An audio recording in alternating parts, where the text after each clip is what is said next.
Good afternoon, everyone. Sure. Welcome Hello. to the panel, and my name is Charlie from Genesis Block, and we are an OTC trading desk based in Hong Kong, and we also operate a Bitcoin center. Today, the topic is blockchain adoption. It's an important subject as it will drive our growth for the whole industry. So, we are glad to have some of the leaders in this industry today with us, so they will share their insights and experience on how to achieve adoption. So let's begin with an introduction to all of us. So Sandy, please. Hello, my name is Sandy. I'm the partner of Vision Capital. We're based in Hong Kong and we are a blockchain-focused fund. I think I've been in the space since about 2013 and found Tezos in about 2014. And as some of you may know, Tezos was one of the earliest blockchain projects that raised a record amount of money.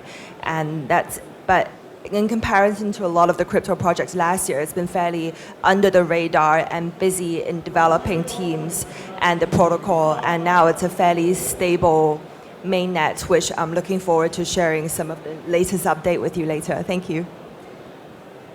Hi, I'm Chris Dark. I'm one of the co-founders of OST. I've been involved in blockchain since 2014, so slightly less time. Our mission is really to enable businesses that already have millions, tens of millions or more users to be able to basically use blockchain and see if a token economy can help their business. Hi, my name's Cliff, and I work for Cardano. I'm the liaison officer for Emergo, which is a venture capital group that founded Cardano. Basically, I came from Microsoft. I started at the bottom from 1996. I was recruited to Wall Street, and I've been following the space for a little bit and watching the sentiment and watching the news. It's been very interesting so far. So, thank you. Thank you, Sandy. I'm sorry to interrupt. We have an arrival from Israel. Oh, yeah. Right from the airport. Thank you, Nimrod. Very special effort to meet you guys. Give him a loud applause, please. Hi. So I'm Israeli, so I'm always late. Had to do the typecast. Nimrod, CEO of Simplex. Simplex enables exchanges, brokers, and wallets to accept credit cards with zero chargeback risks, which means that users can buy crypto and in the very near future also sell crypto directly to their usual credit cards, which means that it becomes accessible to everyone. More users buying crypto means crypto in more hands, means higher adoption, means everybody's using it. Thank you, Nimrod. So most of us has an interesting project, and especially Nimrod has a payment application. So my first question will be, what adoption means to us, and how can we achieve adoption? First? Yeah, everyone can answer this. Sure. Thank Okay. you. I think in my perspective, blockchain adoption means having usable projects. That means anyone who might be a crypto layman is able to use it for an actual concrete day-to-day use, be it an enterprise usage or an individual usage. Amongst the Tezos community, some of the grant recipients within the community globally have built very, very interesting projects. One of my personal favorite is called TezSure. It's a decentralized insurance product, which anyone can go on and either apply or search for insurance products. And there's another one called Clause.io. These are my personal favorites, and that's an interface that helps you build smart contracts. The way we look at it is that we think of adoption, we think genuine mass adoption. So we're sort of a 1993, 94 internet.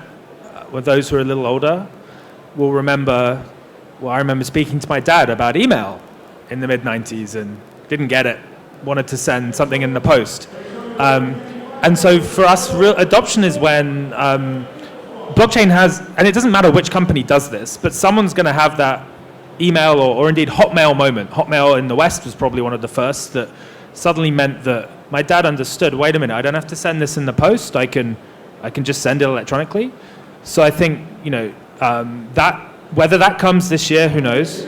But I mean, until that moment happens, the people on the street, which is 99.9% of the world, are not going to care because they don't understand how it can help them.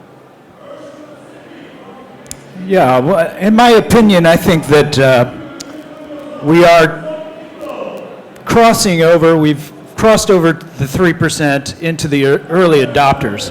So, guys like us on our team, what we want to focus on is an enterprise-grade blockchain that people can trust.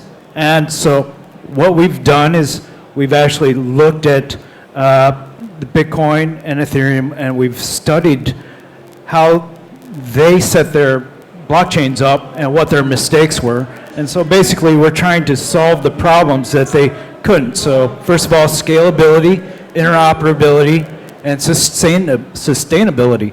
So, but first of all, scalability is probably the first and foremost problem that needs to be addressed for full blockchain adoption.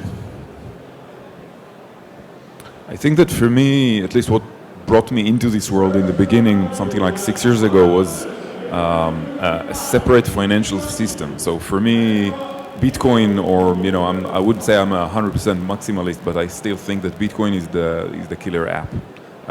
The ability to transfer value from one to another, and basically what we do at Simplex by enabling everyone to buy Bitcoin is over time going to make us useless, right? Because everybody will have Bitcoin and they wouldn't need additional payment methods to get their hands on Bitcoin. I still think it's pretty far in the future, but I think that the point in time when we understand there's adoption is that nobody wants to buy Bitcoin, just like you don't go and buy your local currency because you have it. You get paid by it, you can pay with it, you transfer value from one another, and that would be the mass adoption that I'm looking at.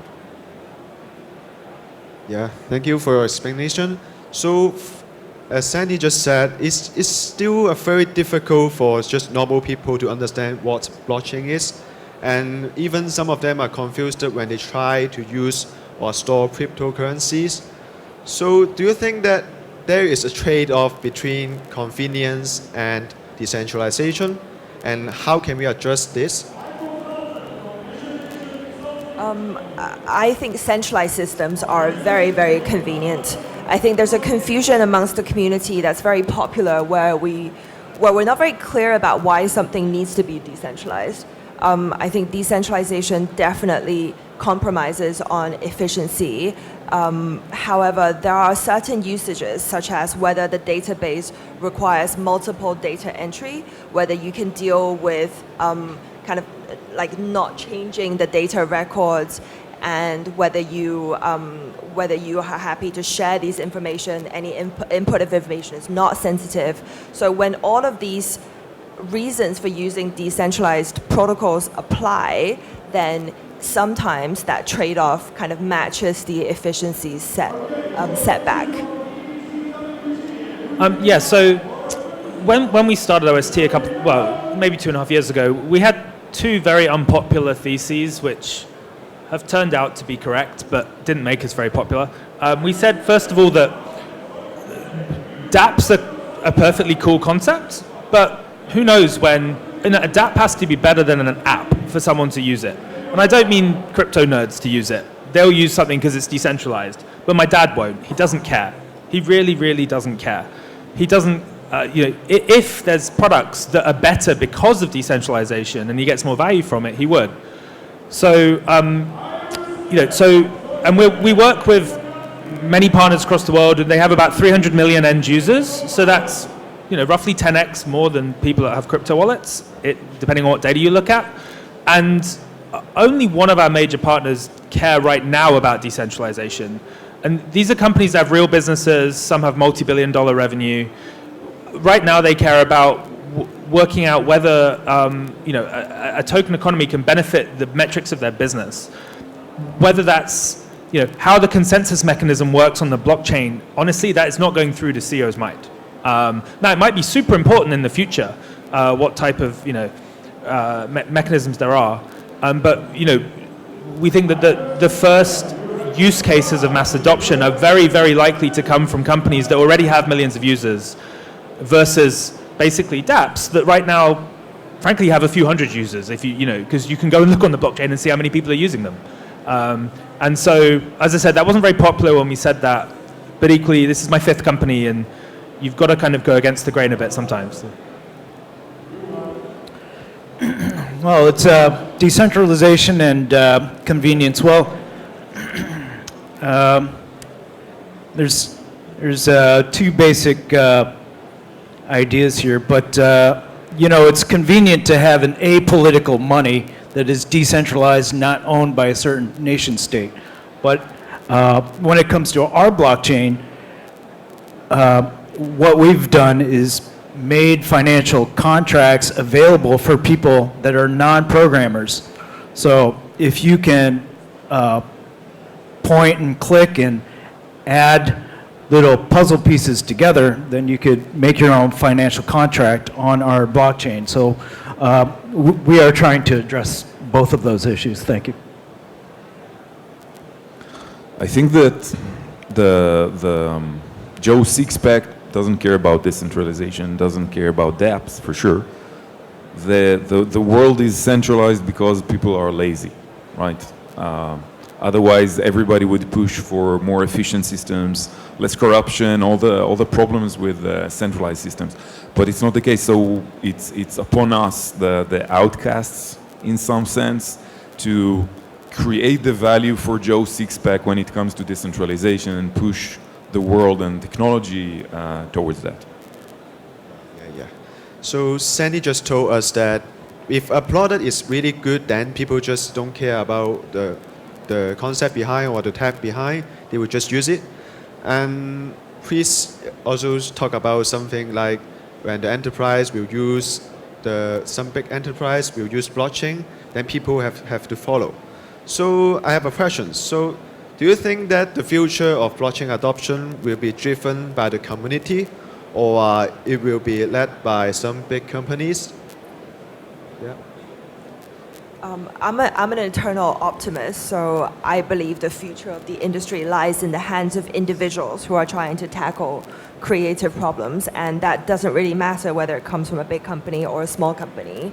I think some of the really cool and interesting projects I've seen lately are so abstract and so far into the future, I can't imagine any major corporation backing it.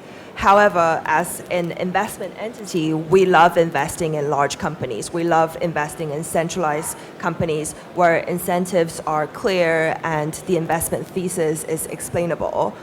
So those 2 things are 2 different avenues where I can see creativity appear really for those really intuitive and future-oriented small projects that might reap billions, if not trillions of dollars of value in the future.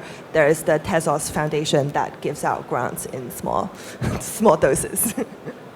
Oh yeah, no, that's a good answer. The answer is both, right? But let's look at the internet.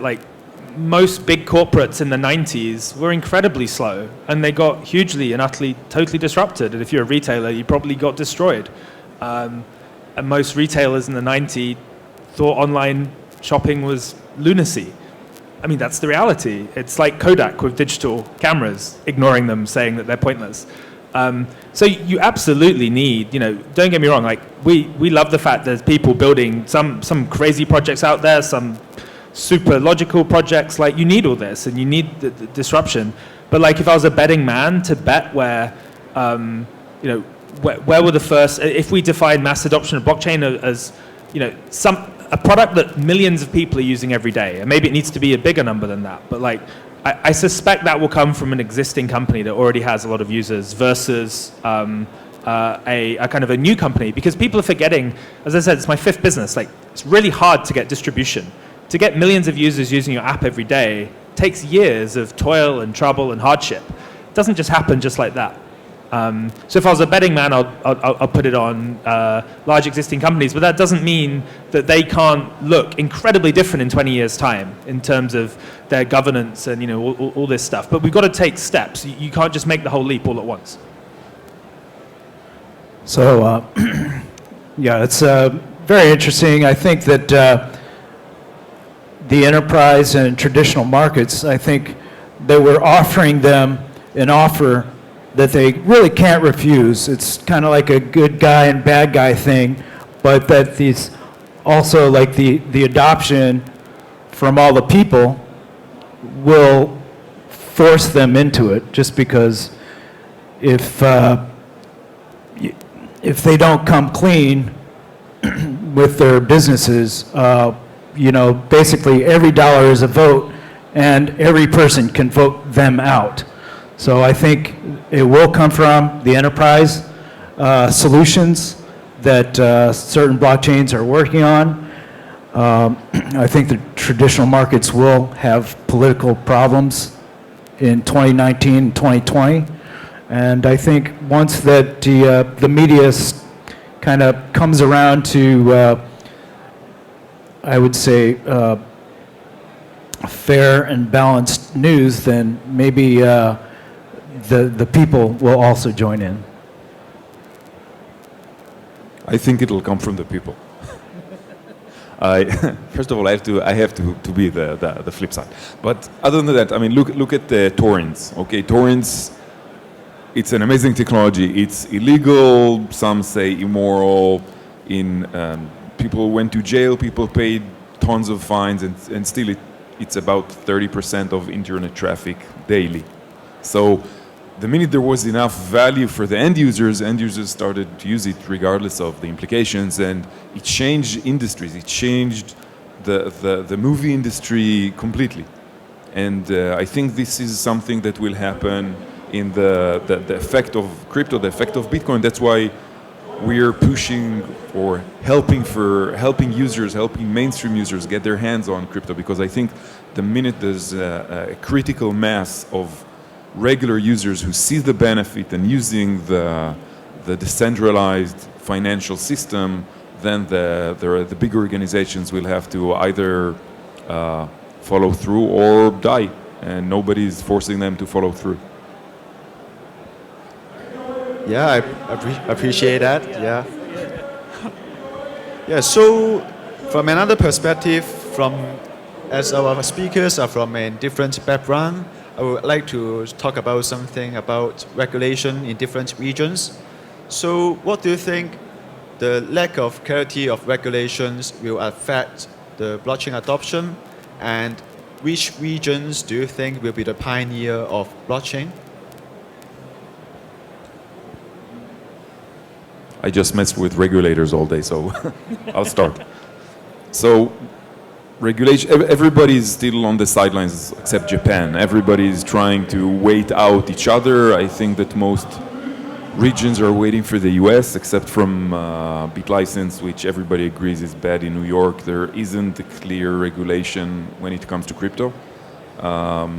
There is the DLT license in Gibraltar, but it covers only Gibraltar, which is not exactly in the EU. It's a UK territory, which doesn't mean anything, especially with Brexit coming on. So nobody's really taking a side because it has immense implications, taxation implications, compliance implications, and everybody's shaking. And by definition, no compliance officer was ever promoted for saying, yeah, let's take that risk. So everything is dictated by compliance officers who are trying to stop everything. I think that at least my feel is that Asia is the most advanced with regards to adoption, user adoption, companies adoption. So regulators are pushed a bit harder, as said, by the crowds, by companies. So I think there are some movements in Korea, in Hong Kong, in Singapore. The biggest issue we see everywhere is usually the banks. The banks, I think of crypto in general, they understand the long-term risk, and they're afraid of the short-term risk when it comes to compliance, so they're trying to push back as much as they can, basically. So even if the regulator is fine with you, the banks usually are not. So we're licensed as a financial institution in Europe, and it's still incredibly hard to open new bank accounts. We manage, sometimes they get shut down afterwards, but and that's with a full European financial license. So I'm guessing it's even harder if you don't have that. So I believe in Asia a lot. I think Europe hasn't really happened yet when it comes to crypto. Everything is so slow, except from Switzerland maybe, and the US is pretty much, you know, Coinbase land, if I can say that. Let me take this from like larger businesses that already have tons of users. Asia is streaks ahead in terms of when you're with a business, and it may be because Asia is very competitive, whether it's Southeast Asia especially, but obviously North Asia, East Asia. Let's put China out of it for now, but there's all across Asia that, especially in the fast-growing markets, any advantage is, you need any advantage you can if you're a business trying to beat your competitors. And we find that conversations in Asia are just much easier. People are willing to take what might be a very small amount of regulatory risk, and in some markets like Singapore, it's an incredibly friendly environment. Normally I put Europe on the other end of the spectrum, it's like the worst, but we're actually kind of finding the slowest here is the US. There's just a kind of obsession with the SEC, we're making more and faster progress in Europe with businesses that want to give tokenization a try. So I would have given a different answer like 6 months ago. I would have put Europe at the other end and US in the middle, but I think right now it's Asia way ahead, then kind of Europe, then US.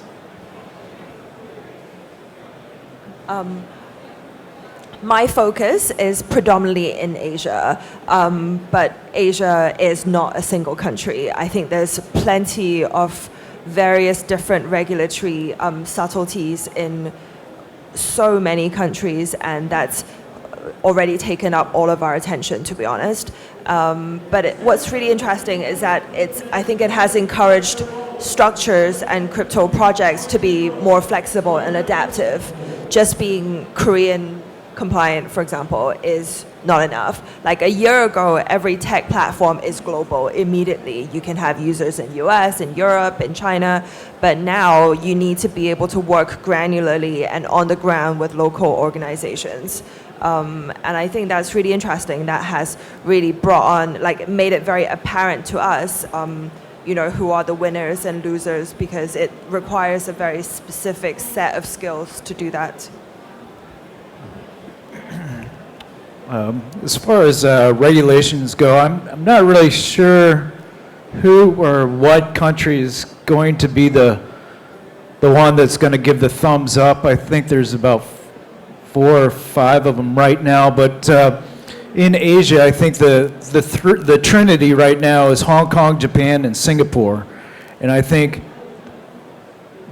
all of the large capital will flock to these cities before any of the other ones, let's say the US or Europe.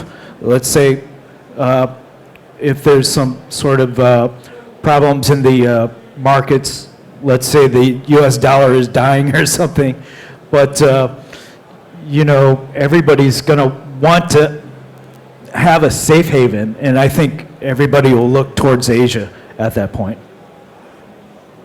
Oh, Cliff, I heard that IOHK is moving from Hong Kong to Wyoming.